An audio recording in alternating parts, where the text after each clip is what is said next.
बहुउद्देशीय परियोजना, भारत की पहली बहुउद्देशीय परियोजना कौन थी? चलिए बाबू ये चीज ध्यान से समझिए। भारत में लगभग आपको 45 तो बड़ी बड़ी परियोजना देखने को मिलेगी, ठीक है। उस 45 परियोजनाओं में हम जिस बैच में दिए कि देखो बाबू ये है ये है ये है, उस सब में से सब 45 को परियोजना में कोनो याद नहीं रखता है। अब ये बताओ आपको 45 परियोजना यहाँ याद करा दें कि बोल देंगे याद करके आएगा? तो बहुउद्देशीय परियोजना, हमारे यहाँ टेक्नोलॉजी नहीं थी तो हम लोगों ने अमेरिका से टेक्नोलॉजी को कॉपी करके लाया था। क्या किया? कॉपी किया। उस परियोजना का नाम था अमेरिका में टेनेसी नदी परियोजना। कौन नाम था? टेनेसी नदी परियोजना। अमेरिका की एक नदी थी टेनेसी नदी। कौन सी नदी? टेनेसी नदी। उसमें हर साल बाढ़ आ जाता था। तो अमेरिका वालों ने ना उस टेनेसी नदी पे 8-10 गो बांध बना दिया। सब कहां से? एक दूगो से नहीं होगा। यहाँ पे जो टेनेसी नदी थी इस पे खूब ज्यादा क्या कर दिया? बांध बना दिया। तो जवाहरलाल नेहरू ने अमेरिका की टेनेसी नदी परियोजना के आधार पर झारखंड और बंगाल के बीच बहने वाली दामोदर नदी, जो उस समय बंगाल में भीषण बाढ़ लाती थी, उस दामोदर नदी पर कितनी बिजली घर लगा दी है? 8। दामोदर नदी पर कितने बांध बना दिए? 8। और पूरे का नाम हो गया दामोदर घाटी परियोजना। क्या नाम हो गया? भारत की पहली परियोजना। भारत की पहली परियोजना किस परियोजना से ये मेल खाती है? टेनेसी नदी परियोजना से। किसे? टेनेसी नदी परियोजना। ये जब देश आजाद हुआ तो 48 में ही नेहरू जी ने इसका क्या कर दिया? प्लान बना लिया। हालांकि फुल ऑपरेशनल होने में इसको 1963 का समय लग गया है। अब हमारे पास क्वेश्चन जो पूछे जाते हैं आप लोगों से, वो अलग अलग नदियों पर स्थित अलग अलग परियोजनाओं से क्वेश्चन पूछे जाते हैं। जम्मू कश्मीर में, जम्मू कश्मीर की सबसे प्रमुख नदी है चिनाब नदी। कौन सी नदी? यहाँ सबसे फेमस नदी कौन सी है? चिनाब। यहाँ चिनाब नदी पे 2 गो परियोजना याद रखें, सलाल परियोजना और बलगिहार परियोजना। सलाल बलगिहार, सलाल बलगिहार और सतलज। सलाल बलगिहार सतलज। सतलज परियोजना सतलज नदी पे नहीं है। किस नदी पर है? चिनाब नदी। सतलज परियोजना किस नदी पर? चिनाब। यहाँ एक और छोटी सी नदी है, नदी का नाम है किशन गंगा नदी। क्या नाम है? किशन गंगा। छोटी सी नदी है, चिनाब के पास जाके मिलती है, बहुत छोटी सी नदी है, नेशनल लेवल पे नहीं है, इसलिए उसको आदमी नेशनल लेवल पे पढ़ाता भी नहीं है। किशन गंगा नदी बहुत बड़ी नदी है, चिनाब की तुलना में बहुत छोटे, बट इसकी खासियत क्या है? हाइट से नहीं। अब बिजली बनाने के लिए सबसे परफेक्ट नदी कौन होगी? जो हाइट से गिरी। तो किशन गंगा परियोजना जो थी वो विवादों में थी, इसलिए किशन गंगा परियोजना जो भी चीज विवाद में रहता है ना, एग्जाम में अक्सर वो क्वेश्चन पूछ देता है। तो किशन गंगा परियोजना किस नदी पर? किशन गंगा। कौन सी नदी? तुलबुल परियोजना झेलम। तुलबुल परियोजना, तुलबुल परियोजना। जम्मू कश्मीर का याद हो गया? जम्मू कश्मीर से पूछा जाएगा, बता देंगे? बोलिए तो जम्मू कश्मीर एगो कौन था? सतलज। सतलज। सतलज के बाद सालाल। सतलज के बाद सालाल। उसके बाद बलगिहार। बलगिहार के बाद किशन गंगा। किशन गंगा। उसके बाद दुलहस्ती। दुलहस्ती। दुलहस्ती परियोजना है। दुलहस्ती। दुलहस्ती परियोजना झेलम। दुलहस्ती परियोजना सॉरी तुलबुल होगा, झेलम। दुलहस्ती क्या? तुलबुल लिखे ही नहीं क्या? ये किस पर है? दुलहस्ती सतलज पे ही, सॉरी चिनाब पर है। इसके बाद होगा कौन सा? तुलबुल परियोजना। तुलबुल परियोजना। तुलबुल परियोजना किस पर है? झेलम। तुलबुल परियोजना झेल। सतलज, सलाल, बलगिहार, किशन गंगा, दुलहस्ती, तुलबुल परियोजना। तुलबुल, किशन गंगा, किशन गंगा परियोजना, किशन गंगा परियोजना। ये सब किस राज्य में है? किस राज्य में? जम्मू। बहुउद्देशीय परियोजनाओं को कैसे राज्य में बनाया जाता है? जहां पर पहाड़ों की संख्या ज्यादा है। जहां पहाड़ों की संख्या क्या हो? इसके बाद नीचे आते हैं लोग किसमें? हिमाचल प्रदेश। हिमाचल प्रदेश में देखिए, हिमाचल प्रदेश की नदियां जो हैं ये भी बहुत ज्यादा, इनमें भी क्या रहता है? पानी रहता है। हिमाचल प्रदेश की नदियों में यहां पर 2 राज्यों की एक संयुक्त परियोजना है, भाखड़ा और नांगल। कौन सा? भाखड़ा और ये राज्य कौन सा है? हिमाचल प्रदेश। हिमाचल प्रदेश में एक भाखड़ा नामक क्या है? बांध है। और उसके आगे एक और बांध है नांगल। एगो कौन है? भाखड़ा, एगो है नांगल। नांगल चल जाता है पंजाब में, अब भाखड़ा चला जाता है कहां पर? हिमाचल प्रदेश।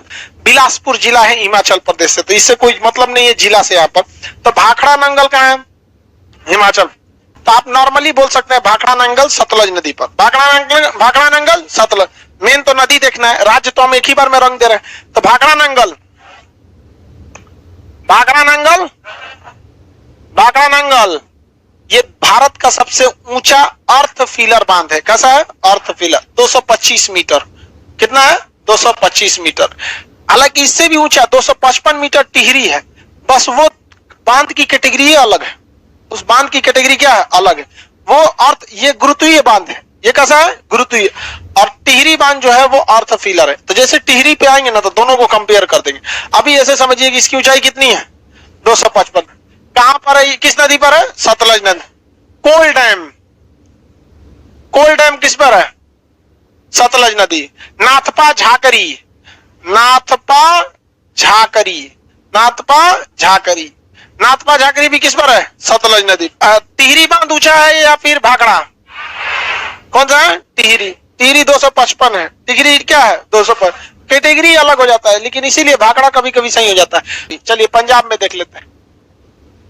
अब पंजाब में देखिए 3 ठो बांध। पंजाब में कितना? 3। रावी नदी पर 3 बांध। रावी नदी पर 3, रावी नदी पर, ब्यास नदी पर पोंग बांध, पोंग बांध, ब्यास नदी, हरिके बैराज, ब्यास और सतलज। ब्यास और सतलज जहां मिल जाते हैं वहां पे कौन बनता है? हरिके। ब्यास और सतलज मिल जाते हैं तो हरिके बैराज। ब्यास और सतलज मिल गए तो हरि। ये कौन सा स्टेट हुआ? पंजाब। कौन सा? पंजाब। तो बताइए इसमें एक तो 3 बांध, कौन सा था? कहां पे है? 3 बांध, रावी। 3 बांध, रावी। रथ सुनते हैं? रथ, र से रावी, थ से 3 बांध, रथ। पोंग बांध, पोंग बांध, ब्यास। पोंग नदी, सॉरी पोंग नदी नहीं, ब्यास। इसको पोंग डैम या ब्यास परियोजना भी कहते हैं। बतिया बराबर है। ब्यास परियोजना बोलेंगे तो आराम से मार देंगे ब्यास नदी पर। और एक हुआ आपका जो बैराज है, Harike barrage, Harike barrage, Harike barrage, barrage. अब यहां समझिए दोनों के संगम पर है, ब्यास प्लस सतलज, ब्यास प्लस सतलज। ये सबसे बहुउद्देशीय परियोजना है। बिजली तो बना, नहर भी बना के निकालेंगे। अब ये बैराज अलग होता है। बैराज जो होता है वो बिजली नहीं बना पाता है। बैराज क्या बन रहा है? वो डिवाइड कर देता है। बैराज को मेनली बनाया जाता है पानी को मोड़कर नहर में मिलाने के लिए। पानी को मोड़ के किस लिए? नहर में। बैराज मेनली बनाया किस लिए जाता है? पानी को दूसरे डायरेक्शन में मोड़ने के लिए। ये भारत का सबसे प्रमुख बैराज है। क्या नाम है? हरिके बैराज। कहां पर है? पंजाब में। किन 2 नदियों के संगम पर?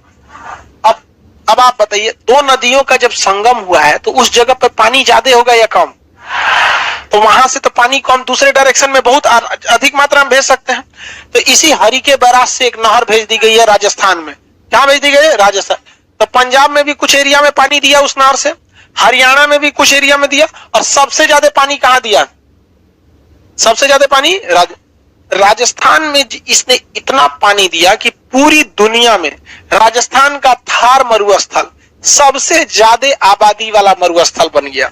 सबसे आसान किसी मरुस्थल में रहना है तो किस मरुस्थल में? थार। क्योंकि वहां इंदिरा गांधी नहर की वजह से सिंचाई अच्छे से होगी। सबसे बड़ी सिंचाई परियोजना इंदिरा गांधी नहर। कौन सा नहर? इंदिरा गांधी नहर। किस बैराज से निकलती है? हरिके बैराज। कौन से बैराज से? हरिके बैराज। अब ये वाले स्टेट को देखते हैं हम लोग, उत्तराखंड को। यह उत्तराखंड। इसमें पहला कौन सा भाई? टिहरी। टिहरी बांध। टिहरी बांध जो है वो किस गांव में बनाया गया? टिहरी। बांध का जो नाम देखते हैं ना, अमूमन उसी जगह के नाम पर रखा गया रहता है जिस जगह पे वो बनता है, अमूमन। नहीं तो किसी फेमस चीज के नाम पर आगे नहीं रख देता है यहाँ पर। जैसे रामपुर एरिया है तो रामपुर नहर, रोड के नाम पे नहर है यहाँ पे। ये भी बिहार की एक परियोजना ही है। पटना में जो नहर देख रहे हैं वो उसे कचड़ा है वो पूरा। टिहरी बांध किस नदी पर है? भागीरथी, भागीरथी नदी पर। ये एक अर्थ फिलर बांध है। अर्थ फिलर बांध पहाड़ी, जो ऊंचे पहाड़ी होते हैं वहां पर बनाए जाते हैं। इसमें सीमेंट और पत्थर की मात्रा बहुत ज्यादा लगाई जाती है और दो पहाड़ों के बीच में आप कहिए तो एक तो कृत्रिम पहाड़ खड़ा कर दिया जाता है। एक पहाड़ इधर है, एक पहाड़ इधर है। इतना ना पत्थर, गर्डर, सीमेंट, बालू भरा जाता है कि बीचवा में जो नदी के आने का जगह है ना, उसको समझिए कि वो आर्टिफिशियली पहाड़ बना के भर दिया जाता है वहां पर, और उसमें एक छोटा सा भोंका बना दिया जाता है।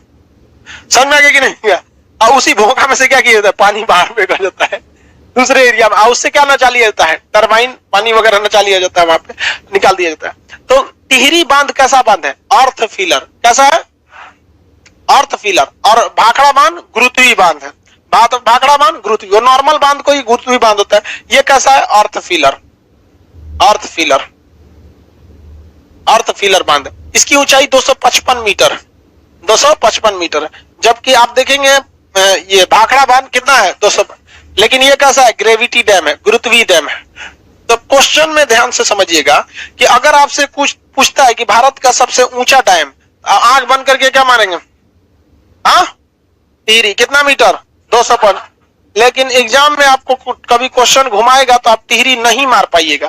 क्वेश्चन आपसे स्पेशली पूछेगा निम्न में से सब भारत का सबसे ऊंचा गुरुत्वीय बांध। हाँ, उसने तो कैटेगरी कर दिया, उस कैटेगरी में टिहरी आता ही नहीं है। अब तुम लंबा हो चाहे कुछ भी, अब जैसे अमिताभ बच्चन बहुत लंबे हैं, कहेगा इनमें से सबसे लंबी हीरोइन कौन है? अमिताभ बच्चन मारिएगा। अरे भाई उसने कैटेगरी अलग कर दिया, उसको आता ही। अब दीपिका पादुकोण को लाइए, शिल्पा शेट्टी, वो लंबा है क्या? ये सचुरा इतना भयानक बांध है कि इसके बैक सपोर्ट में भी एक बांध बनाया गया, नाम है उसका कोटेश्वर बांध। क्या नाम है? कोटेश्वर बांध कहां है? उत्तराखंड। कोटेश्वर बांध, कोटेश्वर किस नदी पर? भागीरथी। किस नदी पर? भागीरथी। दोनों क्वेश्चन पूछा है। भागीरथी नदी पर दो बांध, कौन कौन? टिहरी और कोटेश्वर। टिहरी और कोटेश्वर। बाकी उत्तराखंड में देखेंगे तो 40 से ज्यादा बांध बन रहा है, समझ गया? लेकिन वो सब छोटा छोटा बांध है। तो शाबाश दूल्हा, शाबाश दूल्हा, शाबाश दूल्हा, तू झेल। बिया किया है तो झेलेगा दूसर कोई। शाबाश दूल्हा तू झेल। शाबाश से सालाल परियोजना, बलगिहार परियोजना, तुलबुल परियोजना, दुलहस्ती परियोजना, सतलज परियोजना, सब किस पर है? चिनाब नदी। तू से तुलबुल परियोजना झेलम नदी पर। ये चारों परियोजना किस नदी पर है? चिनाब पर। सालाल परियोजना बलगिहार, सतलज, दुलहस्ती, तुलबुल, झेलम। तू से तुलबुल, झेल से झेलम। शाबाश दूल्हा तू झेल। समझ गए कि नहीं? आपको जो सुटेबल लगे आप उस हिसाब से अपने में भी कुछ कुछ छोटा छोटा बना सकते हैं। अब हम लोग आगे को कल देखेंगे, आज टाइम हो गया, नीचे भीड़ लग गया होगा। कल हम लोग पूरा परियोजना को याद कर देंगे। कल पीडीएफ भी दे देंगे आपको नक्शा के हिसाब से, सीक्वेंस।